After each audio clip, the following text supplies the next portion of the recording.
So we're talking about, we need to have an agenda. All right. And as we all know, Ice Cube did the contract with Black America.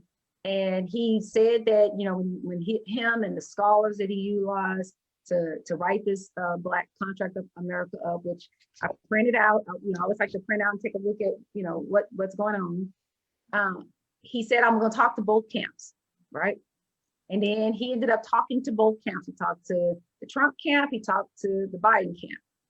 And after he talked to both camps, and after it came out, or they let it slip, right? Or they intentionally let it slip, that he talked to the Trump camp, we as Black people, Black Twitter, Black Facebook, we let Ice Cube have it, right? And I want to understand, why did we go so hard against what Ice Cube was doing? I'm gonna start with you, Charles. I think that was very simple. It's just the idea that he would have a Black man that went and talked to the Republican president. I think people were just simply upset because we have so much anger from other issues, and everything is just all bottled in together, and everybody got upset with Ice Cube. But he did say, I went to both sides. And he said he was going to do that. He said he went to both sides. Trump was the one that said, hey, come on in, let's have a talk. And I think the other thing is that we see Trump as a liar. Let's be honest. We see Trump as a man who will. He is a liar. He is a liar. We've seen it on videos. Even if you go back to before Trump was president, you've seen all types of things that this man has said. You also know he's a real estate person, and we've also called him a con man. He's maintained his wealth by conning people or, manipulating people to maintain his billionaire status. So Ice Cube going to him, it just angered a lot of people because of those circumstances. Okay. So Terrence, you made a comment to me. I think we had talked about a week ago, and you asked a question. I thought it was a good question. Why did it take a rapper to put together a Black contract with America? Why a rapper? It's really alarming to me, to be honest with you, because I think we have. And no offense, Ice Cube, if you're watching or you ever watch, no offense. Right. I applaud him for doing it, but it just begs the question, we have so many strong, we got the Black Caucus, for example. We got a lot of Black leadership and key positions, but why is there no collective agenda for Black America coming from the elected officials? Why is it that every election cycle you don't hear them bringing forth, hey, this is what we're working on to better our community? Why is that? I can answer that. Go for it, Elliot. If we go back and think, the rappers are the hood reporters. Okay. They're closer to the so-called streets, neighborhoods, the people. You got to think and then on top of that, they actually are a business. We think about Ice Cube.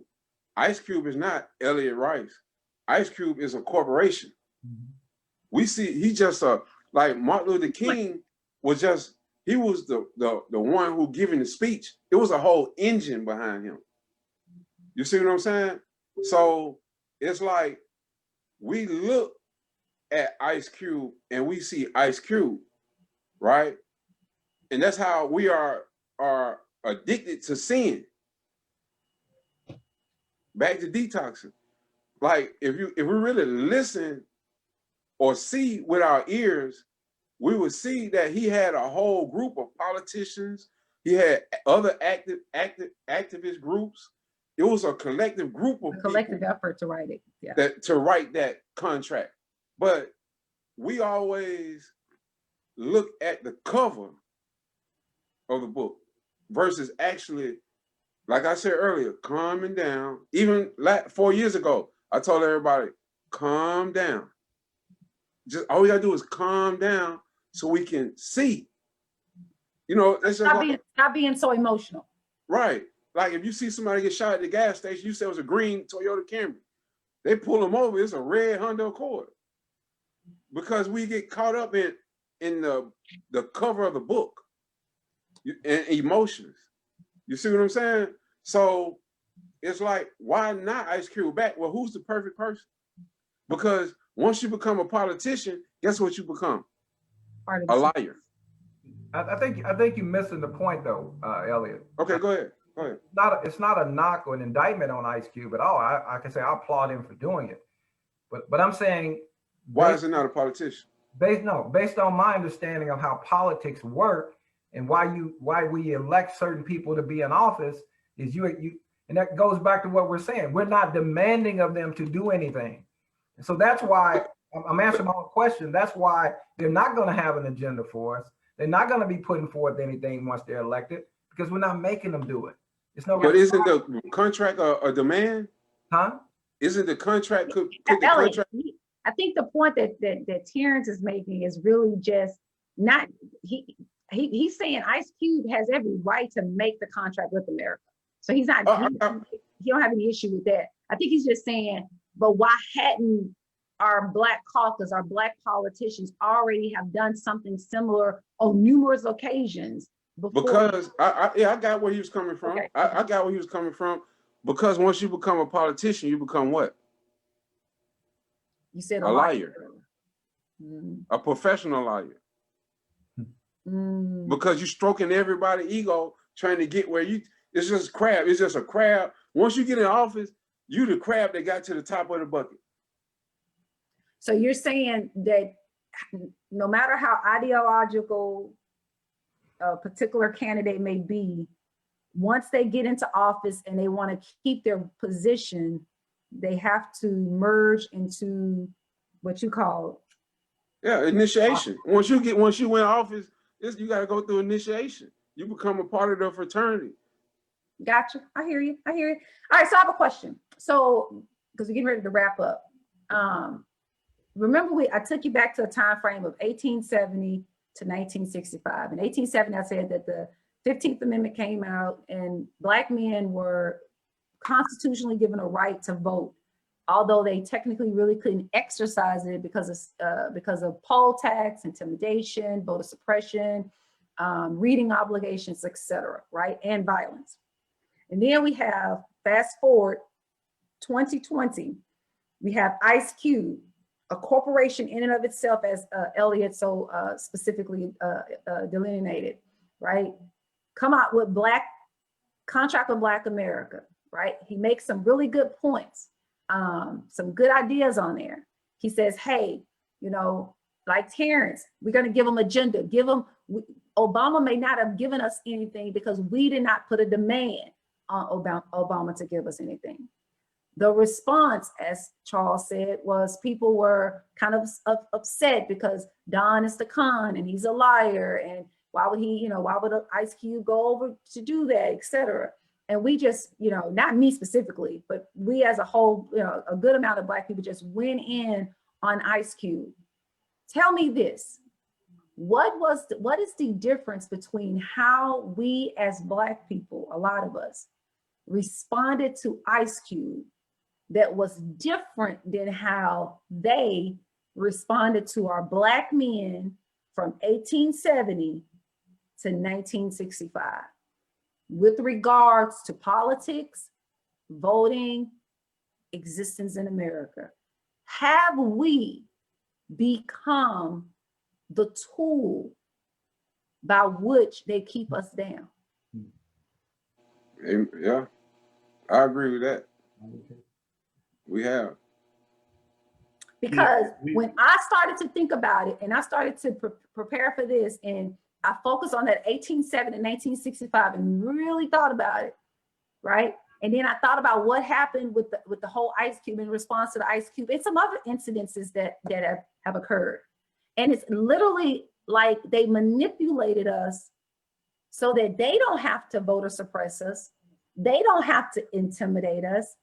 They don't have to put these real unrealistic restrictions on us. They get us to do it for us.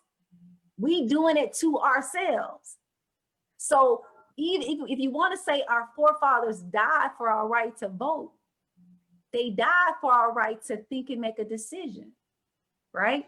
And now we're saying, if you don't vote for this specific candidate, then I'm going to make memes of you. I'm going to talk bad of you. I'm going to cancel you. How are we any different than how they were?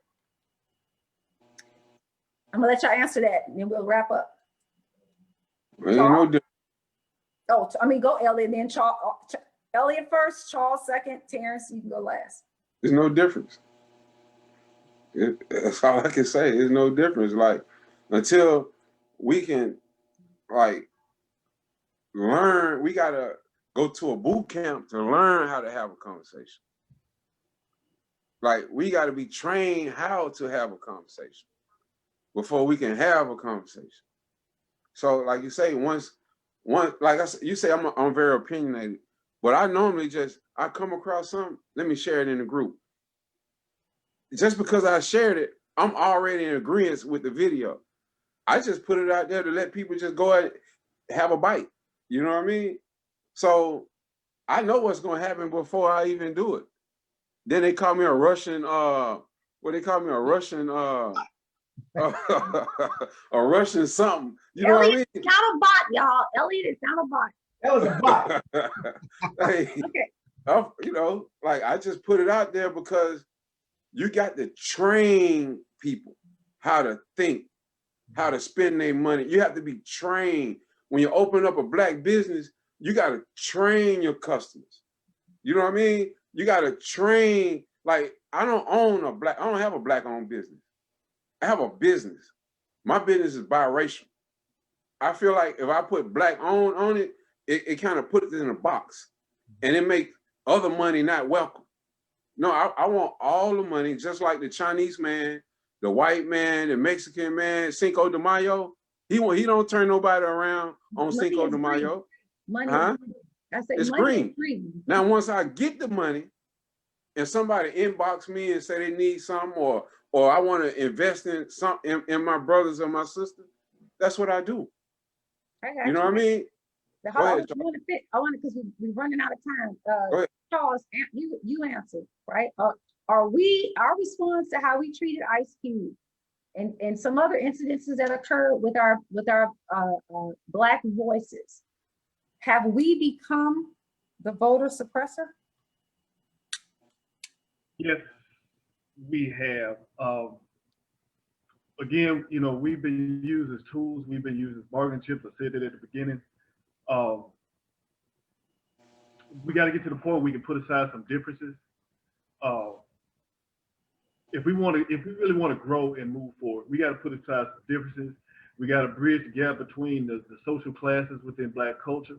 When I say bridge the gap, I mean, you know, upper class all the way down to poverty level. We have to bridge the gap where people communicate, talk, work together. We got to look at economics. We have to take a different approach to economics, just like Tulsa, Oklahoma did years ago.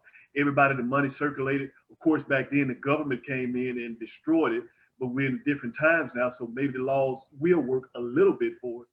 So we have to come with a different strategy. And yes, the word that we've used several times today is detox and deconstruct. We got to come away from some of that old thinking, develop something new. I think now is the time that we possibly can do this. The country is on the cusp of a big breakthrough, even though it looks bleak with this virus and everything, but there's a lot of change that's going on behind the scenes.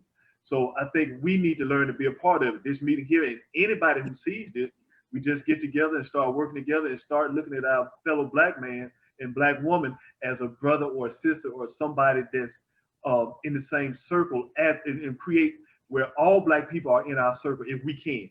Break down any barriers that we have.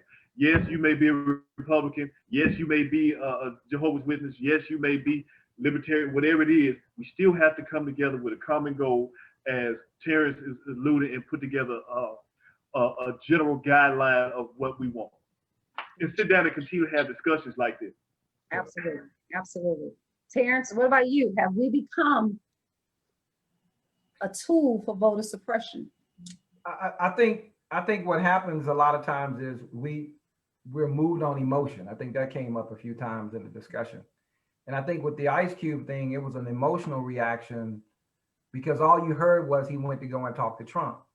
And I remember for the first few days that all was going on, I told you, I hadn't even looked at any video. I hadn't even investigated anything. Once I had some time and I was actually able to go and really find out for myself what really went on, I saw his interview on CNN. And he had to check Chris Cuomo because Chris Cuomo tried to box him in a way that he said, no, from the onset, that's not what I did. That's not what I said. I didn't run to Trump. And when he gave a rundown about what actually happened, I was like, why people tripping? It makes very good sense that you're going to talk to whoever going to want to put forth this. You don't know who the hell going to win this election. I mean, I wouldn't be shocked if Trump won because I think he could steal it again. I really do. I think he's very capable of stealing the election like he did in the last election. I wouldn't be shocked if I woke up and he's the new president. I won't. And but I think the emotional thing that we tend to do as people, it causes us to go along that path where, yeah, we can be used as tools, as pawns. We can be used to help keep ourselves in bondage, because we just moving off of emotion. Somebody else has said this is what happened. We don't investigate it. We don't research it. We just move off emotion. We line up. Wow. So that leads me to sort of towards the end of our conversation.